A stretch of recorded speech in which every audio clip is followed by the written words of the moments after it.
Hello, my dear friends. I am Dr. Wasim I Khan, Associate Professor, Shri Shivaji Law College, Parbhani, Maharashtra, India. So, from today, we will start a new chapter of criminology and penology, that is, theories of punishment. And in today's lecture, we will discuss one theory, retributive theory of punishment. तो आज के हम इस lecture में रेट्रिब्यूटिव theory of punishment discuss करने वाले हैं और आगे 4-5 लेक्चर हम थ्योरीज ऑफ पनिशमेंट के ही चैप्टर को कवर करेंगे क्रिमिनोलॉजी पिनोलॉजी के. तो आगे बढ़ने से पहले मेरी रिक्वेस्ट है कि अभी तक अगर मेरे चैनल को आपने सब्सक्राइब नहीं किया है तो जरूर से सब्सक्राइब करिएगा और बेल नोटिफिकेशन को भी प्रेस करिएगा ताकि जब कभी भी मैं क्रिमिनोलॉजी पिनोलॉजी के आगे भी वीडियो अपलोड करूं या दूसरे लॉ के सब्जेक्ट के वीडियो अपलोड करूं तो उसका नोटिफिकेशन आप तक पहुंचे. तो चलिए स्टार्ट करते हैं हम टॉपिक को, retributive theory of punishment. So first of all we will discuss the introduction about the punishment. Hugo Grotius who defined punishment as the infliction of an ill suffered for an ill done. So whenever the person does any unlawful act, illegal act, then definitely he has to suffer ill. तो that is the concept of punishment कि बुरा करोगे तो बुरा ही मिलेगा. यही concept ह्यूगो Grotius ने यहां पर बताया है. Punishment has been with human society and human beings from the inception of society. The mother's tap on the baby back side is his first punishment for doing wrong. तो punishment has been with human society and human beings from the inception of society. From the inception of society there are human beings and if there are a human beings, human society is there is a concept of punishment. तो जब से human society है तो human है तो punishment है. जो माँ बच्चे को पीठ पर जो थप्पड़ मारती है तो वो एक पनिशमेंट ही है क्योंकि वो बच्चा जब गलती करता है तब उसको माँ मारती है. तो ये भी एक पनिशमेंट का ही कंसेप्ट है. Many have argued that punishment is a necessary part of law and the laws without punishment are not a true laws. तो law without punishment is not a true law. अगर law में से हम punishment को हटा देंगे तो law की कोई इंपॉर्टेंस ही नहीं बचता है. It is argued that people are obliged to obey the laws whether or not they like it, as the same is the command of sovereign backed by the sanction and penalties. So we have to obey the laws whether we like or we do not like any law because it is a command of the sovereign backed by the sanction. तो law हमको चाहे पसंद हो या ना हो हमको ओबे करना ही पड़ेगा. अगर हम उसको कमांड ऑफ सावरिन है, अगर हम लॉ के अगेंस्ट में जाएंगे तो डेफिनेटली हमको पनिशमेंट मिल सकती है. Punishment is necessary to law and the law is necessary for the society. तो सोसाइटी के लिए जितना ही ज्यादा इंपॉर्टेंट लॉ है तो लॉ के लिए उतना ही इंपॉर्टेंट पनिशमेंट है क्योंकि बगैर पनिशमेंट के कोई भी लॉ सक्सेसफुल नहीं हो सकता है. सर्विंग पर्पस ऑफ पनिशमेंट कि पनिशमेंट के पर्पस कैसे कैसे सर्व होते हैं. देखिए, when terrorists purposely want to be arrested, tried, convicted and sentenced. जब टेररिस्ट अटैक करते हैं ना तो पर्पसली उनको पता है कि हम अटैक करेंगे तो हम पकड़े जाएंगे और पकड़े जाएंगे तो हमको सजा भी होगी, फिर भी वो कर रहे हैं तो इनके लिए पनिशमेंट का कोई यूज नहीं है. पनिशमेंट के चलते हम टेररिस्ट को डरा नहीं सकते क्योंकि उनको पहले ही पता होता है कि हम पकड़े जाना है और हमको सजा होनी है. Similarly, another category of people such as the aged, beggars and poverty-stricken who deliberately commit crime to get into prison, to those unfortunate people punishment is a reward. Some person who is suffering from starvation, some person who is a poor person, they commits an offense purposely because they want to get shelter and food and they can get all these facilities in jail only. And for if they want to go to the jail, they have to commit an offense. अगर उनको jail जाना है तो उनको offence करना पड़ेगा. बहुत सारे गरीब लोग हैं जो उनको पता है कि उनके खाने पीने के भी पैसे नहीं है उनके पास, तो उनको पता है कि जेल में उनको रहने का भी इंतजाम हो जाएगा और खाने का भी इंतजाम हो जाएगा. ऐसे पर्सन पर्पसली ऑफेंस करते हैं ताकि उनको जेल हो और उनके खाने पीने का इंतजाम हो जाए. तो ऐसे लोगों के लिए पनिशमेंट तो रिवार्ड है, वो चाहे जो रहे थे वही उनको मिला. तो ये देखिए, ये पर्पस ऑफ पनिशमेंट है और पनिशमेंट का कंसेप्ट है जो हमने डिस्कस किया. अब रेट्रिब्यूटिव थ्योरी की तरफ बढ़ते हैं हम. पहली थ्योरी है थ्योरीज ऑफ पनिशमेंट में रेट्रिब्यूटिव थ्योरी. अब देखिए, retributive means punitive, vengeful, revengeful, to pay back and to make a return. So this theory, retributive theory, is based on the principle of revenge, tit for tat eye for eye, tooth for tooth, life for life, hand for hand, foot for foot, whatever it may be. This is based on the concept of revenge. ये बदले पे based है कि यहां पर आंख के बदले आंख, जान के बदले जान, और कान के बदले कान, दांत के बदले दांत, यही तरीके की, मतलब रिवेंज बदले पे बेस्ड है retributive theory. Getting back at someone for what they have done, के जो किया वही उसको मिलना चाहिए, यही एम है रेट्रिब्यूटिव थ्योरी का।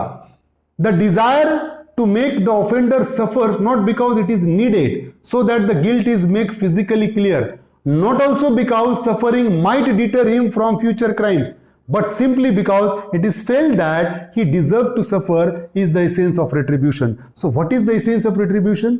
Retribution का essence क्या है? The desire to make the offender suffer not because it is needed. इसको सजा इसलिए नहीं दी जा रही है कि वो नीड है, वो जरूरत है सोसाइटी की, बिल्कुल नहीं। So the guilt is make physically clear, कि मतलब उसकी गलती को क्लियर करने के लिए सजा उसको दी जा रही है, ये सोसाइटी की जरूरत है, ये एम नहीं है रेट्रिब्यूटिव थ्योरी का। Not also because suffering might deter him from future crime, ये भी नहीं है कि अगर हम उसको सजा देंगे तो वो फ्यूचर क्राइम करने से डरेगा, ये भी एम रेट्रिब्यूटिव थ्योरी का बिल्कुल भी नहीं है। But simply because it is felt that he deserves to suffer is the essence of retribution. So while punishing the offender according to retributive theory, the punishment is given to the offender only because he deserves a punishment. He deserves to suffer. Essence क्या है कि उसको क्यों punishment दी जा रही है? Retributive theory ये कहती है कि वो पनिशमेंट के लिए डिजर्व करता है, वो सफरिंग को डिजर्व करता है, वो पेन को डिजर्व करता है, इसीलिए उसको सजा दी जाती है। ये है एसेंस रेट्रिब्यूशन का। Many sees retribution as justice being served, the criminal has gotten the sentence as they deserve. बहुत सारे लोगों को ये लगता है कि जो किया था उसने वो उसको मिला, है ना। हमने देखा है कि निर्भया का दिल्ली में गैंगरेप हुआ और उसके बाद जब उस आरोपियों को फांसी की सजा हुई तब उसके मां ने विक्ट्री का साइन किया, मतलब उसको यह लगा कि मेरे बेटी की जान गई तो ऑफेंडर की भी जान गई, अब जाकर बदला पूरा हुआ। तो ये जो कंसेप्ट है कि जो उसने किया था उसको वो मिल गया, यही एसेंस है रेट्रिब्यूटिव थ्योरी का। अब रेट्रिब्यूटिव थ्योरी के कुछ एडवांटेजेस है, देखिए हर थ्योरी के कुछ एडवांटेजेस और डिसएडवांटेजेस है। हम पहले एडवांटेज डिस्कस करेंगे रेट्रिब्यूटिव थ्योरी के। एक्शन विल हैव कॉन्सिक्वेंसेस, देखिए each action will have a consequences, करेगा तो उसके कॉन्सिक्वेंसेस भी उसको भुगतना पड़ेगा।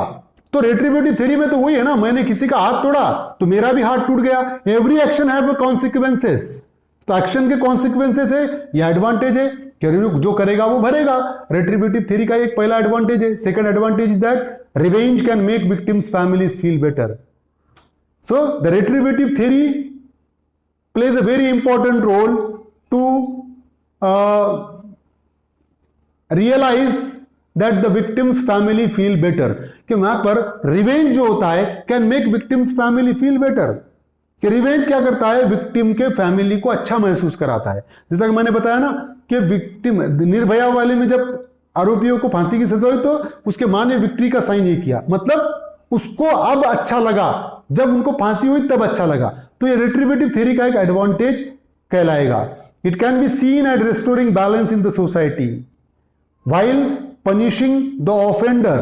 When we are punishing the offender with the same torture then it will maintain the balance in the society, कि जान के बदले जान लेंगे, बैलेंस मेंटेन होगा। हाथ के बदले हाथ काटेंगे, बैलेंस मेंटेन होगा। पैर के बदले पैर काटोगे, बैलेंस मेंटेन होगा। आंख के बदले आंख लोगे, बैलेंस मेंटेन होगा। तो it can be seen as restoring balance to society, कि सोसाइटी के बैलेंस को रिस्टोर करने के लिए ये एक बेस्ट थ्योरी है, ये एक एडवांटेज है रेट्रिब्यूटिव थ्योरी का। This theory is also having a certain disadvantages. The first disadvantage is when does revenge end, कि this theory is based on the concept of revenge. So the first question is that कि when does the revenge end, कि ये बदला कब खत्म होगा। जब एक पर्सन की जान जाएगी, उसका बदला लेने के लिए दूसरे पर्सन को मारना पड़ेगा, फिर इसका बदला लेने के लिए फिर से किसी को मारा जाएगा, फिर से इसका बदला लेने के लिए फिर से किसी को मारा जाएगा। ये रिवेंज खत्म कब होगा? डिसएडवांटेज है कि कि ऐसा करते करते तो सोसाइटी में कोई जिंदा बचेगा ही नहीं। Salmond says crimes are not similar to those of debit और credit accounts in the bank. Salmond का मानना यह है कि crime is not like a debit and credit account in the bank. जैसा कि हम बैंक में जितने पैसे डाले उतने ही क्रेडिट होते हैं, जितने डेबिट करे उतने ही डेबिट होते हैं। मैंने अगर 100 रुपये डिपॉजिट किया तो मेरे अकाउंट में 100 जमा होंगे, 100 विड्रॉ किया तो 100 ही विड्रॉ होंगे। ऐसा सालमन का मानना ये, क्राइम को हम ऐसा नहीं कर सकते। मतलब उसने जान लिया, बल्कि हम उसकी भी जान लेंगे। उसने हाथ तोड़ा तो उसका भी हाथ तोड़ेंगे, उसने आंख फोड़ा तो उसका भी आंख फोड़ेंगे। ये बैंक के क्रेडिट और डेबिट अकाउंट के जैसा नहीं है। ये एक डिसएडवांटेज बताया सालमन ने। देखिए, an eye for eye makes the whole world blind. अगर हम आंख के बदले आंख फोड़ते रहेंगे तो एक दिन ऐसा आएगा कि सारी दुनिया अंधी रहेगी। तो it is a disadvantage of retributive theory. People should not live in fear of constant revenge.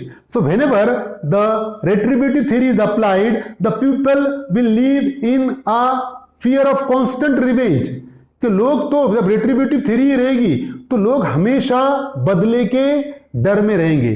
जब कभी किसी का मर्डर हो गया तो हमने फांसी पे चढ़ा दिए। अब जिसके मेंबर को फांसी पे चढ़ाए तो उसके मेंबर जिसने फांसी पे चढ़ाया उसके अगेंस्ट में बदले का भावना रहेगी। तो बदले के मतलब कांस्टेंट फियर ऑफ रिवेंज रहेगा। एक डिसएडवांटेज है कि लोग कभी भी चैन की सांस नहीं ले सकते। तो रेट्रिब्यूटिव थ्योरी का ये भी एक डिसएडवांटेज है। Criminal justice system is to punish the wrong doer and to see that the similar type of the crime should not reoccur in the future. So definitely the criminal justice system is to punish the wrongdoer. The criminal justice system is there to punish the wrongdoer, but while punishing the offender, it is the responsibility of the authority to see the same incident should not reoccur in the future. Punishment तो देना जरूरी है, क्योंकि criminal justice system में तो कहा गया है कि अक्यूज ने ऑफेंस किया तो ही डिजर्व्स अ पनिशमेंट। लेकिन पनिशमेंट देते वक्त ये भी एक बात ध्यान में रखना जरूरी है कि सिमिलर एक्ट दोबारा नहीं होना चाहिए। लेकिन जब ये रेट्रिब्यूटिव थ्योरी अप्लाई होगी तो डेफिनेटली अभी उसकी जान लेंगे तो वैसा ही एक्ट दोबारा होने के फिर चांसेस है, क्योंकि रिवेंज तो बदला तो कभी खत्म नहीं होगा। So this is also one of the disadvantage of the retributive theory. Supreme Court says that whole goal of punishment is curative rather retributive. The retributive theory had its day and is no longer valid. Supreme Court ने भी कहा कि punishment का object रेट्रिब्यूटिव नहीं होना चाहिए बल्कि curative होना चाहिए, रिफॉर्मेटिव होना चाहिए। और सुप्रीम कोर्ट ने यह कहा कि रेट्रिब्यूटिव थ्योरी के दिन थे, अब ये end is no longer valid, और अब ये वैलिड नहीं है। आज के सिनारियो में, आज के दौर में रेट्रिब्यूटिव थ्योरी हम अडॉप्ट नहीं कर सकते। सुप्रीम कोर्ट का क्लियर कहना है कि जब पनिशमेंट दे रहे हैं तो उसका एम ऑफेंडर को रिफॉर्म करना होना चाहिए, ना कि बदला। तो ये डिसएडवांटेजेस थे जो हमने डिस्कस किया। तो यही था रेट्रिब्यूटिव थ्योरी ऑफ पनिशमेंट। अगले लेक्चर में हम deterrent theory of punishment discuss करेंगे। उम्मीद करता हूं कि आपको समझ में आया होगा। समझ में आया तो मेरे चैनल को सब्सक्राइब कीजिए और इस लेक्चर को ज़्यादा से ज़्यादा स्टूडेंट तक शेयर कीजिए। Thank you very much.